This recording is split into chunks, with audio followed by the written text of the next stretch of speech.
Энэ жилээс ихтэй бид нар одоо энэ сумдад эмч багш нар дуу хөгжмийн багш энтергээ дутагдaltaй мэрэгжлүүдээр 5 жил сургуулийн төлбөрийн дагаад ингээд 8-аас доош жил сумдаа доктортой ажиллахаар гэрээ байгуулж байгаа. Аймагаас бол тодорхой хөрөнгө энэ дээр баталж одоо зарцуулж байгаа.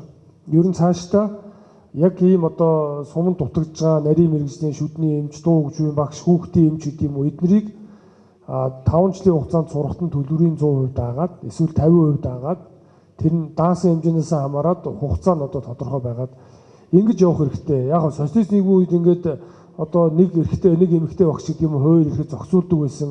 Эсвэл одоо тэдэн бага эмч тэдэн одоо малын эмчээр зохицуулдаг байсан. Одоо ингээд зах зээл өөрөө зохицуулна гэдэг энэ зарчуур явсан. Энэ бас болохгүй юм байлээ гэдэг бид нар одоо үнд гүйцэтгэж байгаа.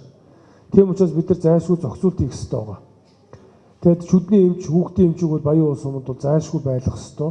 Магадгүй 2-3 жилийн дараа энэ асуудал дахиад давтагдахыг үгүйсэхгүй. Тийм учраас энийг одоо урт хугацаанд бодлого болгож явах нь зүйтэй гэдгийг энд бас хэлье.